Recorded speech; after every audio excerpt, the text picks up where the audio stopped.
Welcome to Sri Academy Online Teaching Classes 2020-21। सुप्रभात, मैं नीलम त्रिपाठी आज एक नए अध्याय के साथ प्रस्तुत हूँ। वह अध्याय है राम लक्ष्मण परशुराम संवाद, पाठ का सार। और इस पाठ के रचयिता तुलसीदास जी का जीवन परिचय। बच्चों, आइए इस पाठ का सार एवं इस पाठ के रचयिता तुलसीदास जी के जीवन परिचय के विषय में समझते हैं। राम लक्ष्मण परशुराम संवाद पाठ के रचयिता तुलसीदास के जीवन परिचय के विषय में आज हम जानते हैं। भक्ति काल की राम भक्ति शाखा के प्रमुख कवि गोस्वामी तुलसीदास जी का जन्म उत्तर प्रदेश के बांदा जिले के राजापुर नामक गांव में हुआ था। कुछ विद्वान इनका जन्मस्थान एटा जिले के सोरो नामक स्थान को मानते हैं। इनकी माता का नाम तुलसी तथा पिता का नाम आत्माराम दुबे था। मूल नक्षत्र में पैदा होने के कारण माता पिता ने इनको त्याग दिया। इन्हें बचपन में भिक्षाटन द्वारा जीवन यापन करना पड़ा। बाबा नरहरिदास की संगति से राम भक्ति की ओर उनका झुकाव हुआ। पत्नी रत्नावली की कटु बातों के कारण राम भक्ति और भी प्रगाढ़ हुई। इन्होंने 1574 में अयोध्या में रामचरितमानस नामक सुप्रसिद्ध ग्रंथ की रचना आरंभ की। इनका देहावसान सन 1623 ईस्वी में काशी में हुआ। इनकी मृत्यु के संबंध में यह दोहा प्रसिद्ध है। संवत 1680 गंग के तीर, श्रावण शुक्ला सप्तमी, तुलसी तज्जो सरी। यानी 1680 में 80 गंगा के तीर पर 80 घाट नामक स्थान में श्रावण शुक्ला सप्तमी तिथि को तुलसीदास जी ने अपने शरीर का परित्याग किया था। रचनाएं तुलसीदास द्वारा रचित प्रमुख काव्य ग्रंथ है रामचरितमानस, कवितावली, दोहावली, गीतावली, कृष्ण गीतावली, विनय पत्रिका आदि। इसके अलावा जानकी मंगल, पार्वती मंगल, रामलला नहछु, बरवय रामायण, वैराग्य संदीपनी तथा हनुमान बाहुक इनकी रचनाएं हैं। इनमें रामचरितमानस अकेला ऐसा ग्रंथ है जिसने कवि को प्रसिद्धि के चरम शिखर पर पहुंचा दिया। काव्य सौंदर्य भाव पक्ष तुलसी के संपूर्ण काव्य में राम के प्रति समर्पित भावना की अभिव्यक्ति हुई है। उनका भाव क्षेत्र अत्यंत व्यापक है। लोक मंगल की भावना उनके काव्य का सर्वाधिक सशक्त तथा प्रभावी पक्ष है।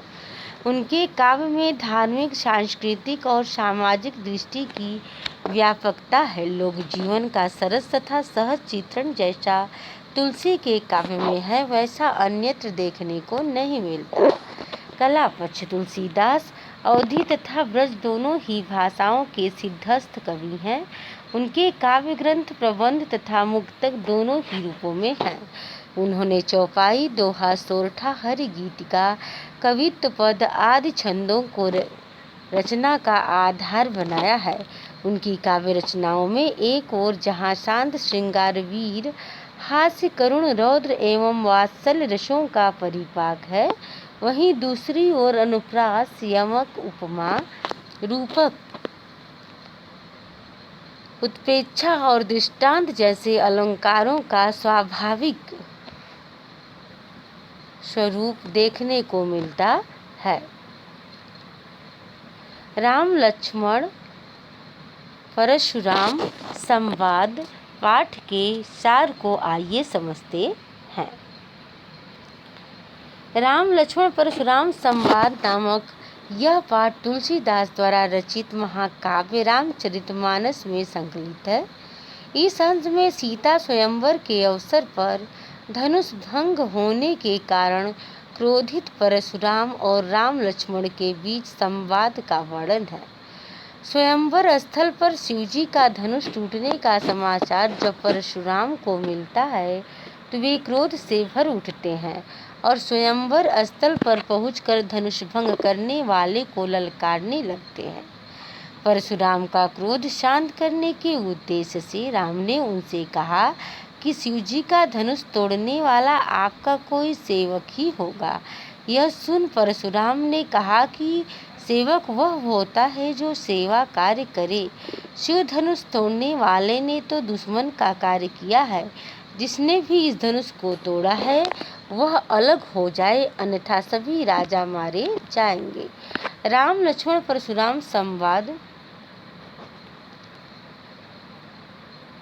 नामक यह पाठ तुलसी द्वारा रचित है। इसमें उनके क्रोध को सभी जानते थे।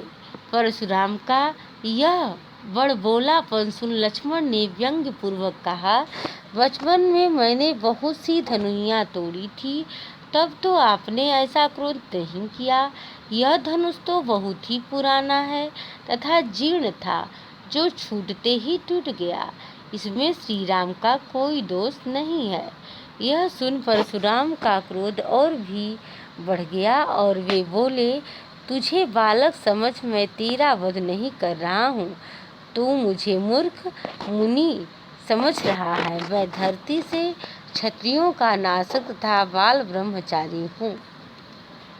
मेरा यह फरसा बड़ा ही कठोर है। इससे मैंने क्षत्रियों का नाश किया है तथा सहस्त्रबाहु की भुजाओं को काट डाला है। अब तू इससे डर। यह सुन लक्ष्मण ने परशुराम को अपमानित करते हुए कहा, आप मुझे कमजोर समझने की भूल न करें। आपको ब्राह्मण समझकर मैं हाथ नहीं उठा पा रहा हूँ। वैसे भी हमारे कुल में देवता, ईश्वर भक्त, ब्राह्मण और गाय पर वीरता दिखाई नहीं जाती। स्वयं को अपमानित होता देख परशुराम ने विश्वामित्र से कहा, मंद बुद्धि और सूर्यवंश पर कलंक यह बालक वध करने योग्य है। और यह देख विश्वामित्र ने उनसे कहा, मुनि बच्चों के दोषों को गणना नहीं करते। यह सुन परशुराम ने कहा, इस बालक को मैं केवल आपके शील के कारण छोड़ दे रहा हूँ, अन्यथा इसका वध कर गुरु ऋण से मुक्त हो जाता। लक्ष्मण भी कहाँ चुप रहने वाले थे। उन्होंने परशुराम से कहा, माता पिता का ऋण आपने अच्छी तरह चुका दिया। अब गुरु ऋण ही शेष है, जिसके लिए आप चिंतित दिखते हैं। इतने समय में तो ब्याज भी बहुत बढ़ गया होगा। आप गणना करो वालों को बुला लीजिए, गणना करने वालों को बुला लीजिए। मैं थैली खोलकर सारा ऋण चुका दूंगा। ऐसे कटुवचन सुन परशुराम ने लक्ष्मण को मारने के लिए अपना फरसा उठा लिया, जिससे सभा में हाहाकार मच गया। यह देख श्री राम ने क्रोध की प्रज्वलित अग्नि शांत करने के लिए शीतल जल के समान शांत करने वाला वचन कहे, जिससे परशुराम का क्रोध शांत हो गया। तो ये था इस पाठ का सार। धन्यवाद।